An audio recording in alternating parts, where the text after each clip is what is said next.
السلام علیکم ورحمۃ اللہ وبرکاتہ۔ الحمدللہ رب العالمین والصلاة والسلام علی سید المرسلین نبینا محمد وعلی آلہ وصحبہ اجمعین، اما بعد۔ محترم معزز ساتھیوں، 2 دن ہمارے گزر چکے ہیں جن میں ہم اللہ تعالیٰ پر ایمان میں کیا چیزیں شامل ہیں اور اللہ کی وحدانیت پر دلیلیں سنتے آ رہے ہیں۔ پہلے دن ہم اللہ پر ایمان لانے میں 4 چیزیں شامل ہیں یہ سنا تھا، اور ساتھ ہی ساتھ اللہ پر ایمان لانے کے کئی فائدوں کو ہم نے سنا، اور مختصر طور پر دلیلیں کئی ساری ہیں۔ البتہ کل کے درس میں اللہ کے وجود، اللہ کی وحدانیت اور اسی کی عبادت برحق ہے، اس بات کے لیے کچھ عقلی دلیلیں آپ کے سامنے ذکر کی گئیں، جن میں قرآن مجید کی سورہ طور کی آیت نمبر 35، کیا وہ کسی چیز سے پیدا کیے گئے ہیں یا وہ خود اپنے آپ کو پیدا کرنے والے ہیں۔ آئیے ہم آگے بڑھتے ہیں۔ آج کا سبق اللہ تعالیٰ پر ایمان لانے کے لیے حسی دلائل۔ اللہ موجود ہے، اللہ ایک ہے، اس کے سارے کاموں میں اس کا کوئی شریک نہیں، اس کی عبادت برحق ہے، اس بات کو سمجھنے کے لیے کون سی دلیل ہے؟ حسی اور واقعاتی دلیل، یعنی ایسی دلیلیں جو ہمیں محسوس ہوتی ہیں۔ اس کے لیے بہت کچھ زیادہ ادھر ادھر سے بات کو سمجھانے کی ضرورت نہیں پڑتی، بڑی آسانی سے ہر ایک انسان اس کو محسوس کر سکتا ہے۔ تو حسی دلائل، محسوس دلائل، واقعاتی دلائل، یہ کئی طرح کے ہیں۔ ان میں سب سے پہلے دعاؤں کا قبول ہونا، دعاؤں کا قبول ہونا۔ پریشان حال آدمی، بہت سارے مسائل کا شکار آدمی دعا کرتا ہے اپنی پریشانیوں کے دور ہونے کے لیے، اور اس کی دعا قبول ہوتی ہے۔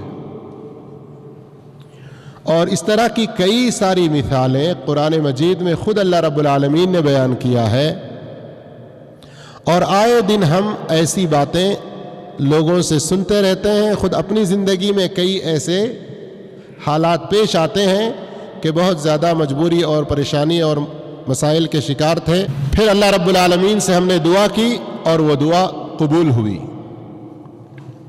تو اس طرح سے دعاؤں کا قبول ہونا، یہ بھی اللہ رب العالمین کے وجود، اللہ رب العالمین کی وحدانیت اور اس پر ایمان لانے کے لیے بہت بڑی دلیل ہے۔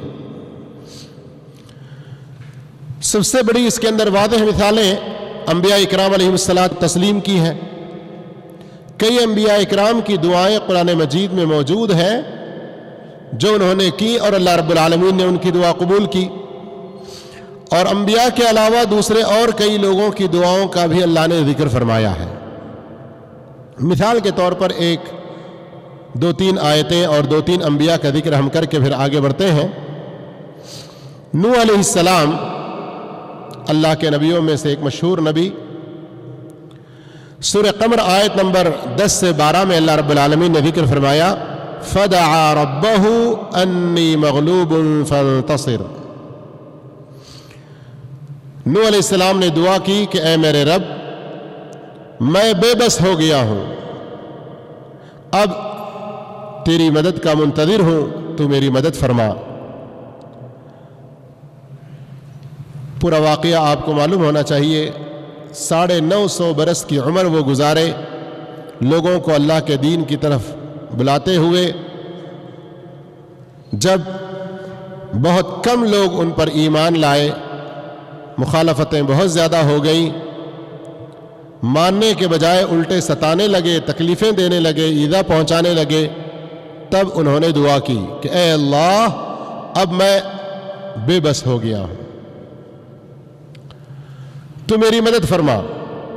ففتحنا ابواب السماء بماء منہمر، پس ہم نے آسمان کے دروازوں کو بہت زور کی بارش کے ذریعے کھول دیا۔ وفجرنا الارض عیونا، اور زمین سے بھی چشموں کو جاری کر دیا. فالتقى الماء على امر قد قدر، جس طرح مقدر کر دیا گیا اس طرح اوپر سے برستا پانی، نیچے سے چشموں سے ابلتا پانی سب مل گیا اور ایک طوفان برپا ہو گیا. اور نوح علیہ السلام کی قوم جو آپ کے خلاف تھی، جو آپ کی دعوت کو تسلیم نہیں کی، ان سب کو اللہ نے اس میں غرق کر دیا، ڈبو دیا. اور جو ایمان لائے وہ بچ گئے. تو نوح علیہ السلام کی دعا کو اللہ نے یہاں قبول کیا. تو یہ دعاؤں کا قبول ہونا یہ اللہ کے وجود، اللہ کی وحدانیت اور اس پر ایمان لانے کی بہت بڑی دلیل ہے. ایسا ہی ایک اور واقعہ اللہ رب العالمین نے یونس علیہ السلام کا بھی ذکر فرمایا.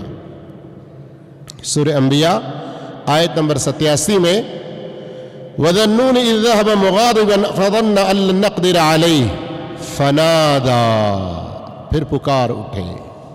فَنَادَىٰ فِي الظُّلُمَاتِ، تاریکیوں میں، اندھیروں میں انہوں نے پکارا اپنے رب کو. سب کو تو پتا ہے نا یہ یونس علیہ السلام کی دعا، لا الہ الا انت سبحانک انی کنت من الظالمین. تو آگے اللہ رب العالمین آیت نمبر 88 میں کیا خوشخبری دیتا ہے؟ فاستجبنا لہ، ہم نے ان کی دعا کو قبول کیا. اور جس غم اور جس مصیبت اور جس پریشانی میں وہ تھے ایک عرصے تک مچھلی کے پیٹ میں، اس سے ان کو نجات بھی دی. تو کیا یہ نجات صرف یونس علیہ السلام کے لیے خاص تھی؟ ہاں، آگے آیت میں اللہ صاف فرما رہا ہے وَكَذَلِكَ نُنْجِي الْمُؤْمِنِينَ، مصیبتوں میں اس طرح کی دعائیں جو کریں گے، اللہ سے جو اپنا لو لگائیں گے، اللہ سے اپنا تعلق مضبوط کریں گے، تو ہم ضرور مومنوں کو نجات دیتے رہیں گے. کسی کے دل میں یہ خیال نہ آئے کہ انبیاء کرام اللہ کے خاص بندے ہیں، اللہ تو ان کی سن لیتا ہے.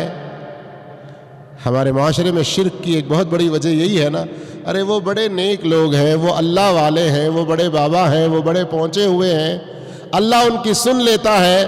ہم پاپی ہیں، گنہگار ہیں، ہماری نعوذ باللہ استغفر اللہ کہنے سے بھی ڈر لگتا ہے، لیکن لوگ کہتے ہیں کہ اللہ ہماری ڈائریکٹ نہیں سنتا جب تک کہ ہم باباؤں کے واسطے سے نہ پکاریں. یہ اس دنیا کا سب سے بڑا جھوٹ ہے، یہ دنیا کی سب سے بڑی غلط بات ہے. تو اس آیت کے اندر سورہ انبیاء آیت نمبر 88 میں اللہ نے صاف فرمایا کہ ہم مومنوں کو بھی نجات دیتے ہیں. تب ہم مومن بنیں، اللہ سے دعا کریں، اللہ رب العالمین سے قبولیت کا یقین بھی رکھیں. ایسا ہی ایک اور واقعہ اللہ رب العالمین نے ایوب علیہ السلام کا ذکر فرمایا. اور آپ کو پتا ہے کہ ایوب علیہ السلام ایک دو دن نہیں، 2-4 ہفتے نہیں، 4-5 مہینے نہیں، بلکہ سالوں سال تک بیمار رہے. بعد نے 17 سال ذکر کیا، بعد نے کچھ اور تفسیری روایتوں میں. بہرحال اتنی بات تو پکی ہے کہ کئی سال تک ایسی بیماری کہ ان کے اہل و عیال، مال و متاع سب کچھ ختم ہو گیا. ایوب علیہ السلام صبر کرتے رہے. صبر ایوب مشہور ہے نا. اللہ رب العالمین نے سورہ صاد آیت نمبر 41 سے 43 میں بیان فرمایا وَاذْكُرْ عَبْدَنَا ایوب، ہمارے بندے ایوب کو بھی یاد کرو، ان کا ذکر بھی کرو. اِذْ نَادَى رَبَّهُ، جب انہوں نے اپنے رب کو پکارا، انہوں نے جب اپنے رب سے دعا کی. انی مسنی الشیطان بنصب وعذاب، مجھے شیطان نے رنج اور دکھ پہنچایا ہے. ایک اور جگہ دوسری صورت میں ربی انی مسنی الضر وانت ارحم الراحمین، اے اللہ مجھے تکلیف پہنچی ہے لیکن میں شکوہ شکایت نہیں کرتا، تیرے فیصلے پر ناراض نہیں ہوتا، تو بڑا رحم کرنے والا ہے. اللہ اکبر. ذرا غور کیجئے، انبیاء کی زندگیوں سے سبق حاصل کیجئے. تھوڑی سی کوئی مصیبت آ گئی، کسی کا دودھ پیتا بچہ مر گیا، کسی بوڑھی ماں کا جوان بیٹا مر گیا، لوگ نعوذ باللہ استغفر اللہ زبان سے ایسی ایسی باتیں کرتے ہیں، ڈر لگتا ہے کہ کہیں وہ کفر میں پڑ جائیں گے۔ اللہ کے بارے میں بڑی غلط شکایتیں لوگ کرتے رہتے ہیں۔ ایوب علیہ السلام کئی سالوں تک تکلیف میں رہے، لیکن یہی الفاظ آ رہے ہیں کہ اے اللہ تو بڑا رحم کرنے والا ہے۔ تو اللہ رب العالمین نے کیا فرمایا سورہ صاد کی آیت میں، ارکض برجلک ھذا مغتسل بارد وشراب، تم اپنا پیر زمین میں مارو، چشمے پھوٹ پڑیں گے، ایک چشمے سے نہا لو، دوسرے چشمے کا پانی پیو، تمہاری ساری تکلیف دور ہو جائے گی۔ اور واقعتاً ویسا ہی ہوا۔ پھر اس کے بعد وَوَهَبْنَا لَهُ أَهْلَهُ، جو ان کی فیملی ختم ہو چکی تھی پھر ان کو ایک نئی زندگی دی، نئی فیملی دی، پھر آل و اولاد اللہ نے عطا کیے، مال و جائیداد عطا کیے، وَمِثْلَهُمْ مَعَهُمْ، ان جیسے اور بھی، رحمتم منا، یہ ہماری طرف سے مہربانی تھی ان کے اوپر۔ تو کیا یہ مہربانی صرف ایوب کے لیے خاص تھی علیہ الصلاۃ والتسلیم؟ فوراً اس کے بعد فرمایا وَذِكْرَى لِأُولِي الْأَلْبَابِ، عقل والوں کے لیے اس میں بہترین نصیحت ہے، عقل والوں کے لیے اس میں بڑا ایک اچھا سبق ہے، یاد دہانی ہے۔ میرے بھائیوں، اپنا ایمان ہم درست کریں، درگاہوں پہ، مزاروں پہ، چوکھٹوں پہ، چلا خانوں پہ، چبوتروں پہ ادھر ادھر اپنا سر نہ پٹکیں، ایمان خراب نہ کریں۔ اور یہاں غور کرنے کی بات اللہ کیا کہہ رہا ہے؟ ذکریٰ لِأُولِي الْأَلْبَابِ، عقل مندوں کے لیے اس میں نصیحت ہے۔ جو آدمی جتنا زیادہ شرک میں پڑتا ہے اتنا زیادہ وہ بے عقل انسان ہے۔ معافی چاہتا ہوں، کسی کو چوٹ پہنچ رہی ہوگی، میرا مقصد چوٹ پہنچانا نہیں ہے، قرآن کی آیت کو سمجھانا تھوڑا سا مقصد ہے، ذرا سمجھنے کی کوشش کیجئے، سمجھنے کی کوشش کیجئے۔ 4-5 سال گزرتے ہیں اور شادی ہوئے اولاد نہیں ہوتی، ارے نمازیں بھی پڑھ لیا، وہ مول صاحب کے پاس گئے تو تعویذ بھی دیے تھے، انہوں ادھر سے انہوں دعا بھی کرے تھے، گھر پہ ہم لوگ بڑے فاتحہ خوانیاں بھی کروائے تھے، اب کیا کرنا؟ نہیں، فلاں چھوٹے درگاہوں پہ بھی جا کے آئے، اب بڑی درگاہ کو جانا۔ کس واسطے؟ اولاد کے واسطے۔ ایسے عقیدے سب بنا لیے ہیں لوگ۔ کیا ان سب چیزوں کا حکم اللہ نے دیا قرآن میں کہیں؟ نبی صلی اللہ علیہ وسلم نے کہیں کیا؟ ایوب علیہ السلام اتنے سال تک بیمار تھے، کچھ ایسے شرکیہ کام کیے؟ نہیں کیے۔ ابراہیم علیہ السلام کو 80-90 سال کی عمر تک اولاد نہیں تھی، تو کیا ایسے کچھ شرک کے کام کیے؟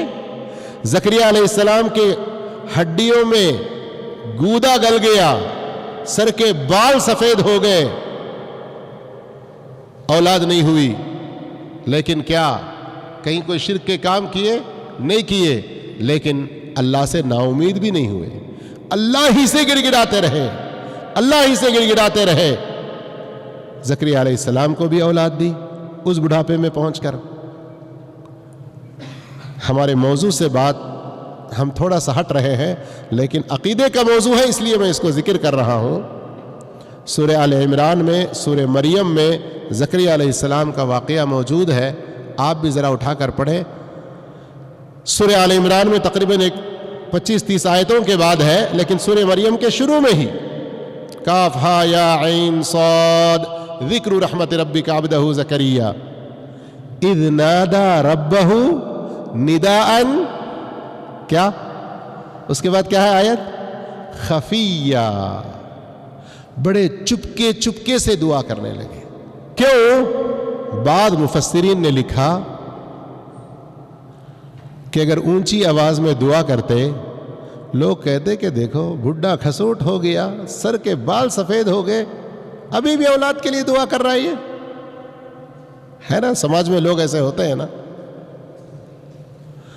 میں بتانا یہ چاہتا ہوں کہ اللہ سے نا امید کبھی نہیں ہوئے، اللہ سے مانگنا نہیں چھوڑے۔ اس لیے میرے بھائیوں، یہاں ہماری بات چل رہی ہے اللہ رب العالمین کا وجود اللہ کی وحدانیت، اللہ پر ایمان لانے کے دلائل میں حصی جو دلیلیں ہیں ان میں سے ایک دلیل دعاؤں کا قبول ہونا ہے۔ اس سلسلے میں نوح علیہ السلام کی دعا جو قبول ہوئی، یونس علیہ السلام کی دعا جو قبول ہوئی، ایوب علیہ السلام کی دعا جو قبول ہوئی، اور بھی کئی انبیاء کے واقعات ہیں جیسے زکریا علیہ السلام کا بھی ہم نے ذکر کیا۔ آئیے ایک حدیث سن کر ہم آگے بڑھتے ہیں۔ صحیح بخاری وغیرہ کی روایت ہے، حضرت انس بن مالک رضی اللہ عنہ بیان فرماتے ہیں کہ رسول اللہ صلی اللہ علیہ وسلم جمعہ کا خطبہ دے رہے تھے، ٹھیک منبر کے سامنے جو دروازہ تھا اس سے ایک آدمی داخل ہوا، اس وقت جبکہ آپ صلی اللہ علیہ وسلم خطبہ دے رہے تھے، یعنی دوران خطبہ۔ اور اس شخص نے کہا، اے اللہ کے رسول صلی اللہ علیہ وسلم، مال و جائیداد سب ہلاک و برباد ہو گئے، بچے بھوکے مر رہے ہیں، اس قدر قحط سالی ہے، بارشیں نہیں ہیں، آپ اللہ سے دعا کیجئے کہ اللہ بارش برسائے۔ نبی کریم صلی اللہ علیہ وسلم نے اسی وقت اپنے دونوں ہاتھ اٹھائے اور پھر دعا فرمائی۔ انس رضی اللہ عنہ کہتے ہیں ایک بادل کا ٹکڑا نہیں تھا آسمان میں، دیکھتے ہی دیکھتے بادل کے ٹکڑے جمع ہوئے اور ایسی بارش ہوئی کہ ابھی اللہ کے رسول صلی اللہ علیہ وسلم منبر سے اترے بھی نہیں، میں نے دیکھا کہ آپ کے داڑھی مبارک میں بھی بارش کے قطرے پڑے اور زوردار قسم کی بارش ہوئی۔ اگلے جمعہ کو پھر اسی دروازے سے وہی دیہاتی یا کوئی دوسرا آیا، اللہ کے رسول صلی اللہ علیہ وسلم خطبہ دے رہے تھے، اس نے کہا، اللہ کے رسول صلی اللہ علیہ وسلم، گھر گر کے تباہ ہو گئے، مال مویشی برباد ہو رہے ہیں، اتنی زیادہ بارش ہوئی ہے، آپ دعا کیجئے کہ اللہ بارش کو روک لے۔ اللہ اکبر، آپ دعا کیجئے کہ اللہ بارش کو روک لے۔ اسی وقت آپ صلی اللہ علیہ وسلم نے ہاتھ اٹھائے اور اللہ سے دعا کی، اے اللہ حوالینا ولا علینا، ہمارے اطراف و اکناف میں جہاں بارش کی ضرورت ہے، پہاڑوں میں، جنگلوں میں، کھیتوں میں، وہاں برسا، لیکن ہمارے اوپر بارش نہ برسا۔ صحابی کہتے ہیں اللہ کے رسول صلی اللہ علیہ وسلم دعا کرتے ہوئے انگلی سے اشارہ کرتے جاتے اور ادھر سے بادل چھڑ جاتے۔ آپ صلی اللہ علیہ وسلم منبر سے اترے، جمعہ ختم ہو گئی، نماز بھی ہو گئی، صحابہ جب باہر نکلے تو پوری طرح سے دھوپ میں باہر نکلے تھے۔ اس پورے واقعے سے کیا بات سمجھ میں آئی؟ کیا بات سمجھ میں آئی؟ دعا قبول کرنے والی ذات ایک ہی ایک ہے اور وہ اللہ ہے، اور یہ اللہ کے موجود ہونے پر بھی دلیل ہے، اللہ کے اکیلے ہونے پر بھی دلیل ہے، اللہ پر ایمان لانا یہ ضروری ہے اس بات کی بھی دلیل ہے، اور اسی کی عبادت برحق ہے اس کی بھی دلیل ہے۔ اور یہاں پر بھی آپ غور کیجئے، اللہ کے رسول صلی اللہ علیہ وسلم نے قحط سالی میں بھی، بارشیں نہ ہونے کی صورت میں بھی کس سے دعا کی؟ کس سے؟ کسی بابا سے؟ کسی ولی سے؟ میرے بھائیوں، اس مسئلے کو اچھی طرح سے سمجھیں اللہ کے واسطے آپ لوگ۔ واللہ ہم امت مسلمہ سے اللہ کی رحمتوں کے اڑ جانے، اللہ کی مدد کے اڑ جانے کہ جہاں بہت سارے اسباب ہیں، ان میں سب سے بڑا سبب ہماری امت میں شرک کا وجود ہے۔ دوسرے اور اسباب بھی ہیں، لیکن یہ سب سے پہلا اور سب سے بڑا خطرناک گناہ ہے۔ اور آج تک ہم دیکھتے آ رہے ہیں دعائیں قبول کرنے والوں کی ہوتی جاتی ہیں، بشرطے کہ دعا کرنے والے دعا کے آداب کا، قبولیت کی شرطوں کا خاص طور پر دھیان میں رکھیں۔ اور اسی طرح ہمارے قریب زمانے میں بھی ایسے کئی سارے واقعات ہیں کہ لوگ ابھی مصلی سے نہیں نکلے کہ اللہ رب العالمین نے بارشیں برسائیں۔ اللہ کے وجود اور اللہ پر ایمان لانے کے بارے میں دلائل حصی طور پر کیا ہے؟ ان میں پہلا ذکر ہوا دعاؤں کی قبولیت، دوسری بڑی دلیل رسولوں کی سچائی، کیا مطلب رسولوں کی سچائی؟ کہ اللہ رب العالمین نے اپنا پیغام بندوں تک پہنچانے کے لیے رسولوں کا انتخاب کیا۔ یہ رسول ہم انسانوں میں سے کامل ترین انسان تھے، اللہ کی طرف سے وہ منتخب کیے ہوئے تھے، اللہ کی طرف سے چنے گئے تھے۔ اللہ رب العالمین نے اپنا نمائندہ اور اپنا قاصد اور اپنا رسول بنا کر اپنے بندوں کی طرف ان کو بھیجا، تو ان کی سچائی کو ظاہر کرنے کے لیے ان کی مدد بھی کی، مختلف شکل میں معجزات ان کو عطا کر کے، اور ان کو غلبہ بھی عطا کیا، اور جنہوں نے ان سے دشمنی کی اللہ نے ان پر اپنا عذاب بھی مسلط کیا۔ اب ہم تمام کے تمام انسان اس بات پر مجبور ہیں انبیاء کی نبوت کو سچا ہے کر کے ماننے، اور جو آخری نبی محمد صلی اللہ علیہ وسلم آئے ہیں ان کو تسلیم کر کے ان کے طریقے کے مطابق زندگی گزارنے پر۔ کیوں؟ اس لیے کہ نبوت یہ ایسا منصب ہے، اس کا دعویٰ کرنے والا دونوں میں سے کوئی ایک ہی ہوگا۔ اس کا دعویٰ کرنے والا کیا ہوگا؟ دونوں میں سے کوئی ایک ہوگا۔ دنیا کے انسانوں میں سب سے سچا انسان اس کا دعویٰ کرے گا، اور جو اللہ کے سچے انبیاء کرام ہیں وہ تو بالکل سچے ہیں۔ نبیوں سے بڑھ کر کوئی سچا ہے دنیا میں؟ کوئی نہیں۔ یا پھر دنیا میں سب سے بڑا جو جھوٹا ہوگا وہ اس کا دعویٰ کرے گا۔ جی ہاں، اللہ کے رسول صلی اللہ علیہ وسلم کے زمانے میں مسیلمہ کر کے ایک بدبخت اٹھا، اس نے نبوت کا دعویٰ کیا، تو اس کے نام کے ساتھ ہی کیا پڑ گیا؟ مسیلمہ کذاب۔ کذاب کس کو کہتے ہیں پتا ہے نا؟ پھر اس کے بعد اسود عنسی آئے اور دوسرے کئی ایک آئے، اور ابھی ہمارے قریب زمانے میں 70 سال 75 سال پہلے ہمارے بر صغیر میں، ہند و پاکستان میں کون اٹھا تھا؟ غلام احمد قادیانی کے نام سے۔ آج بھی ان کا باطل فرقہ موجود ہے، قادیانی کے نام سے، احمدیہ کے نام سے۔ اپنے آپ کو وہ لوگ احمدی مسلمان کہتے ہیں۔ بہت ہوشیار رہیے۔ اور ابھی کچھ عرصہ پہلے، سال 1.5 سال 2-3 سال پہلے، شکیل حنیف یا شکیل کے نام سے ادھر بہار سے یا کہاں سے ایک بدبخت اٹھا، اس کے بارے میں بھی ابھی کچھ لوگ جھوٹے دعوے کر کے اس کے بارے میں بھی اپنا ایک گروپ اور اپنا ایک جتھا تیار کر رہے ہیں۔ تو درمیان میں سے اٹھتے رہتے ہیں اور واضح طور پر ان کے جھوٹ کا پتہ بھی چل جاتا ہے۔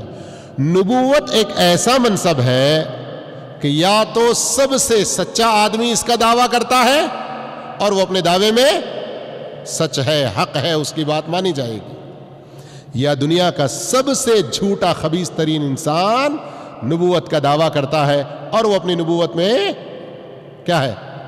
جھوٹا ہے، فیلور ہے، اس کو نہیں ماننا چاہیے، اس کو ماننے والا کافر ہو جائے گا۔ اب انبیاء اکرام ساری انسانیت میں سچے انسان ہوا کرتے تھے، اور اللہ رب العالمین نے ان کے ہاتھوں بہت سارے معجزات بھی دکھائے، اور اللہ نے ان کی تائید کی، ان کے دشمنوں کو ذلیل و رسوا کیا، اور انبیاء کرام تمام انسانوں میں سب سے اچھے اخلاق والے، پاکیزہ دل والے، اور جو بھی بات کرتے امت کی بھلائی کے لیے کرتے، یہ بہت واضح طور پر ہمارے سامنے موجود ہے، اور اللہ کی کتاب قرآن مجید اس کی گواہی دیتی ہے، اور نبی کریم صلی اللہ علیہ وسلم کی کئی ساری حدیثوں میں بھی اس چیز کا بیان ہے۔ تو بتانے کا مقصد یہ ہے کہ انبیاء کرام کا آنا اور سچائی کے ساتھ ان کا تشریف لانا اور ان کا دعوت دینا، یہ بھی اللہ کے وجود اور اللہ کی وحدانیت کی ایک بہت بڑی دلیل ہے۔ اسی طرح آج کے درس میں آخری بات، انسان کا نفس، اگر انسان خود اپنے آپ میں غور کرے تو یہ بھی بہت بڑی دلیل ہے اللہ کی وحدانیت کی۔ یہ تیسری دلیل ہوگی حصی دلائل میں، اس لیے کہ آپ ذرا غور کیجئے کہ انسان ایک حقیر نطفے سے ایک کامل خوبصورت شکل میں جو دنیا میں وجود پاتا ہے، اس میں پوری کس کی تخلیق کاری ہے؟ کس کی تخلیق کاری ہے اور اس کے اندر کس کی صنعت ہے؟ صرف اور صرف اللہ عز و جل کی، جیسے کہ اللہ نے فرمایا وَصَوَّرَكُمْ فَأَحْسَنَ صُوَرَكُمْ، اس نے تمہاری تصویریں بنائی تو سب سے اچھی تصویر بنائی۔ اور اسی طرح سے فرمایا لَقَدْ خَلَقْنَا الْإِنسَانَ فِي أَحْسَنِ تَقْوِيمٍ، ہم نے انسان کو بہترین صورت میں پیدا کیا۔ انسانوں کے پیدائش کی ترتیب کو دیکھ لیں، اور اسی طرح سے اللہ رب العالمین نے جو عقل انسان کو دیا اچھے برے میں تمیز کرنے کے لیے، حق و باطل میں فرق کرنے کے لیے، اس کو بھی اگر دیکھیں تو بہت واضح طور پر اللہ کی قدرت کا پتہ چلتا ہے۔ اسی لیے اللہ رب العالمین نے سورہ شمس میں وَنَفْسٍ وَمَا سَوَّاهَا، نفس کی قسم اور اس کے بنانے والے کی قسم۔ شیخ عبد الرحمن السعدی رحمہ اللہ فرماتے ہیں کہ اللہ کی بڑی نشانیوں میں سے ایک نشانی انسان کا اس کا اپنا نفس بھی ہے، جس کی قسم کھانا یہاں پر حق ہے۔ یہ نفس انتہائی لطیف مخلوق ہے، بہت ہی خفیف ہے، بہت تیزی سے ایک جگہ سے دوسری جگہ منتقل ہونے والا، حرکت کرنے والا، تبدیلی اور اثر کو قبول کرنے والا ہے۔ نفس کے اندر ارادہ، قصد، محبت، اس جیسے جو جذبات ہیں، ان کے اندر جو تبدیلی آتی ہے، یہ بھی اللہ کے وجود کی بہت بڑی دلیل ہے۔ اور اسی طرح اگر انسان کے اندر یہ چیز نہ ہوتی تو انسان کا ڈھانچہ یہ صرف ایک پتھر کی مورتی کی طرح سے ہوتا، جس کے بغیر انسان کی کوئی حقیقت نہ ہوتی۔ تو اللہ رب العالمین نے انسان کو ایک جسم، پھر اس کے اندر یہ جان، یہ روح جو ڈالی ہے، جس کے ذریعے انسان اتنے سارے کمالات والا اپنے آپ کو ظاہر کرتا ہے لوگوں کے سامنے۔ اگر حقیقت میں دیکھیں تو یہ اللہ کا کمال ہے، اللہ کے قدرت کی یہ دلیل ہے۔ اسی لیے اللہ نے قرآن میں ایک اور جگہ کیا فرمایا؟ وَفِي أَنفُسِكُمْ أَفَلَا تُبْصِرُونَ، تمہیں کیا ہو گیا ہے، تم خود اپنے نفسوں میں کیوں غور و فکر نہیں کرتے؟ اللہ عز و جل ہم تمام کو حق کو سمجھنے کی اور اللہ پر ایمان کے ان دلائل کو اچھی طرح سے جاننے کی، غیروں کو یہ باتیں سمجھا کے اللہ کے وحدانیت کی طرف بلانے کی نیک توفیق عطا فرمائے۔ والسلام علیکم ورحمۃ اللہ وبرکاتہ۔